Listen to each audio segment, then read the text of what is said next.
Tu t'apprêtes à écouter la série Tu t'en vas où, présentée par le Cégep de Jonquière. Chaque épisode présente un finissant passionné par son métier. Bonne écoute! Tu t'en vas où? Aménagement et urbanisme. Salut, moi c'est Vicky Pedneau.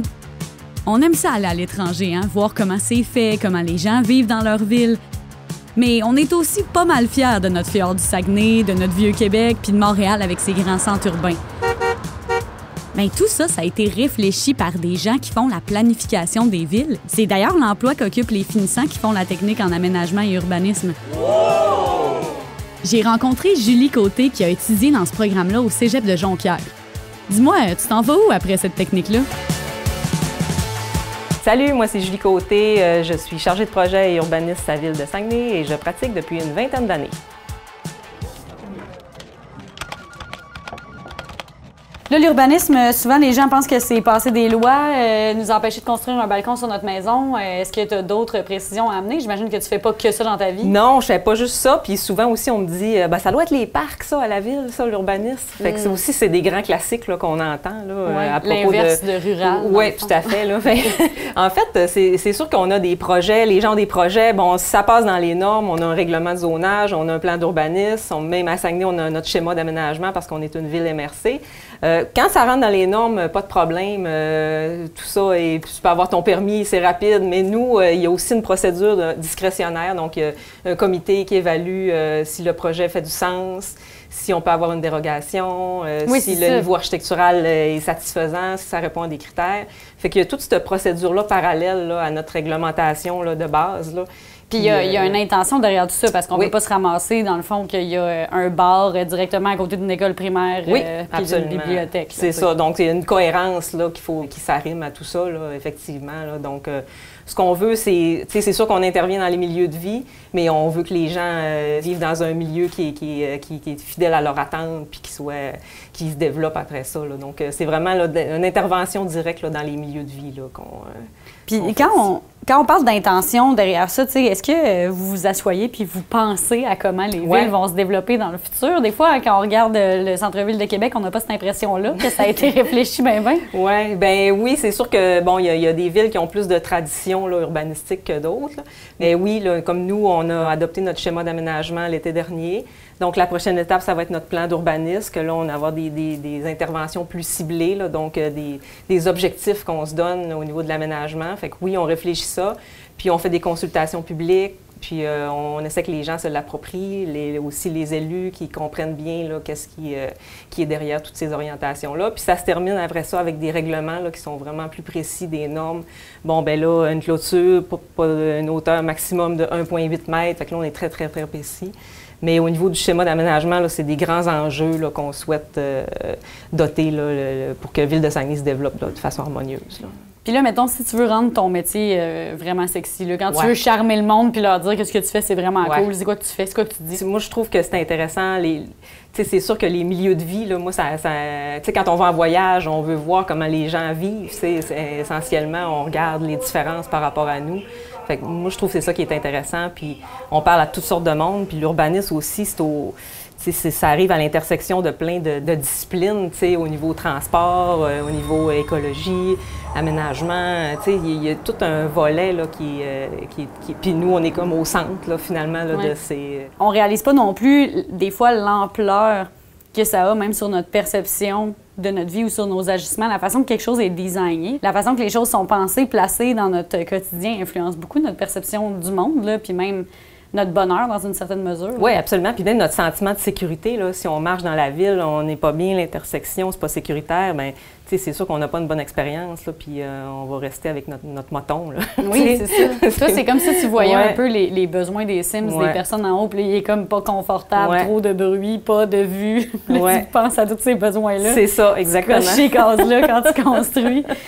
Là, tu te dis, les gens qui vont être là vont être un petit peu moins confortables, mais ils ont une belle vue. T'sais. Mais c'est important d'être humble parce qu'on n'est pas des... oui, là, on est étudié, on est spécialiste là-dedans, mais ultimement... c'est la personne qui vit là, c'est le citoyen, puis des fois, lui, il s'exprime pas avec les mêmes mots que toi, mais c'est lui, ultimement, qui est au cœur là, de ce choix-là d'aménagement. Est-ce qu'il y a comme des spécialisations? Tu deviens-tu urbaniste forestier puis urbaniste transport actif? Oui, c'est ça. En fait, c'est un programme qui est bien général, là, mais c'est un peu comme les avocats aussi. Là, ils viennent se spécialiser par après, mais nous autres aussi, là, c'est un peu ça. Là. Il y a des spécialistes là, comme ma collègue Catherine, c'est vraiment la mobilité. Il y a des gens qui sont spécialistes au niveau du zonage agricole, donc la loi de protection. Donc, moi, parce je suis beaucoup vraiment de plus en processus puis en autorisation, là, donc tous les aspects, l'aspect légal, là, si je peux dire, là, de la pratique. Là.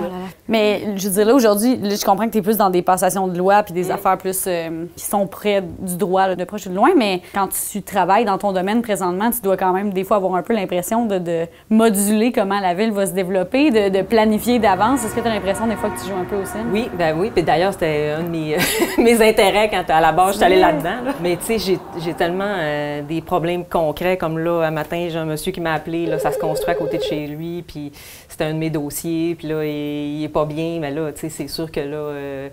je suis vraiment là-dedans. Là. Bon, la marge, c'est-tu correct? J'ai-tu échappé quelque chose? Je suis vraiment, là, je réfléchis à ça. Là, parce que tu trouves que c'est trop proche? Oui, c'est ça. Mais finalement, on est correct. Là. C'est conforme à ce qu'on avait. Mais conforme, ça ne veut pas tout le temps dire confortable. Oui, là, c'est ça, exactement. C'est dans les paramètres, là, mais lui, c'est un changement pour lui. Il est là depuis des années, puis là, ça se construit. Les gens. On va dire parfois qui mettent un peu d'eau dans leur vin quand même. Tu fais comment pour présenter ça aux citoyens, pour interagir avec eux puis les faire cheminer dans leur réflexion ou leur perception de certaines affaires? Bien, nous, on a une procédure là, à la Ville, là, quand dans mes dossiers là, de comité d'urbanisme, c'est-à-dire qu'on envoie des lettres, les gens qui sont directement adjacents au site là, où est-ce que ça se passe, bien, ils sont consultés, ils reçoivent une lettre.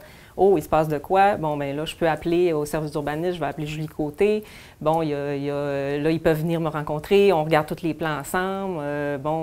Je leur explique là, tout, qu'est-ce qui va se passer. Ensuite de ça, il y a une séance de consultation là, avec les élus, donc au conseil d'arrondissement. Là, ils peuvent exprimer là, leur argumentaire. Ils peuvent vider la question, là, donc le temps est pour eux. Là, donc, puis ensuite de ça, bien, là, c'est les élus qui prennent la décision. Là, donc, c'est sûr que nous autres, on n'est pas décisionnels. Au bout du compte, c'est vraiment le conseil d'arrondissement qui prend la décision. Mais on est là en arrière des élus pour donner l'information puis préparer les documents pour les soutenir là, dans leur prise de décision. Après en avoir appris plus sur elle et son métier, Julie nous présente 2 de ses outils de travail principaux. Un qui sert à se promener virtuellement dans la ville, on va y revenir, et un autre qui sert à consulter la population. On se retrouve donc devant un grand module en bois sur lequel sont affichées des questions destinées au public. Il s'agit d'un outil ludique, imaginé par des gens comme elle et qui sert à impliquer la population dans les décisions de la ville. Fait que là, je vois que tu as une espèce de structure de bois ici avec des jeux dessus ou... Bien oui, puis la beauté de l'affaire, c'est qu'on peut moduler les questions. En fait, c'est vraiment un truc pour la consultation publique qu'on utilise. OK. C'est sûr que de répondre à un sondage ou répondre à des questions, c'est un peu plate. Mais quand on embarque le côté ludique, bien, on peut faire sortir des tendances. Puis c'est peut-être pas scientifique, mais ça a quand même beaucoup de qualité. Là. On est capable de dégager une tendance, justement. Là. On a des zones où on peut voter, puis tu vas voir à quelle vitesse les billes s'accumulent, j'imagine, dans les colonnes pour te donner une idée. On peut jouer avec ça, on peut modifier les questions. Fait que ça, on l'utilise beaucoup. Nous, on fait Expo Habitat à chaque année. Ouais. On est présent. On apporte ce petit module-là, puis on en parle avec les gens. Est-ce que tu remarques que les citoyens sont plus engagés quand ils répondent avec des jeux comme ça que quand ils répondent juste oui, à l'oral? Oui, ça les intéresse beaucoup plus. Puis ça suscite la discussion. Puis c'est pas, en même temps, c'est pas menaçant. C'est sympathique. Là, fait que allons-y, on embarque. Là. Le contact avec le public est une grande partie du travail, mais évidemment, toutes les décisions et analyses se font à partir de règles et de cartes. Julie a accès à une représentation virtuelle de la ville de Saguenay et elle peut s'y promener presque comme dans un jeu vidéo. En fait, ça, c'est des photos qui sont prises en avion. Puis ça nous permet d'avoir tout le relevé de la ville. Donc, ce qui fait qu'on peut se promener partout dans la ville. En tout cas, nous, on l'a pour le périmètre urbain, là, donc la zone. C'est hot. Donc, on peut voir tous les bâtiments. Donc, c'est un orthophoto au 5 cm. Donc, la précision est...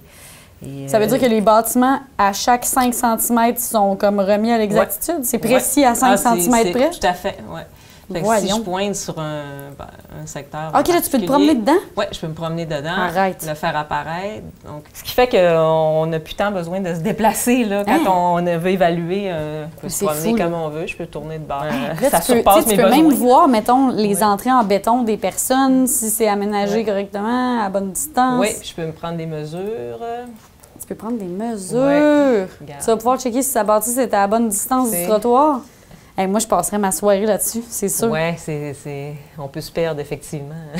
Dans ton parcours, y a-t-il des éléments qui sont arrivés, qui t'ont rendu vraiment fiers ou que le résultat d'une procédure ou d'une consultation publique ou quelque chose là, a vraiment été un aspect positif pour toi? Par exemple, j'avais un dossier là, à Québec là, que j'avais vraiment tout bien analysé, tous les tenants et les aboutissants, puis on arrivait en consultation publique le soir. Puis dans l'après-midi, je me suis dit « Ah! Je vais aller faire une petite visite au site, puis ça a vraiment bien fait. Ça a permis vraiment là, de mieux comprendre. Puis le soir, en consultation publique, il y a toutes sortes de questions qui m'ont été posées là, par rapport à... Puis si je n'étais pas allée faire la visite de terrain, je m'en serais pas aussi bien sortie. Là. Donc, c'est vraiment important là, de vraiment conjuguer tous les aspects, puis faire confiance à ses feelings, là, disons. Là. Donc, c'est vraiment important. Réfléchir à où tu places des bâtiments, comment les gens vont circuler, est-ce qu'ils vont aller à vélo ou se promener à pied, combien de voies tu mets sur tes autoroutes, tout ça, c'est de l'aménagement et de l'urbanisme.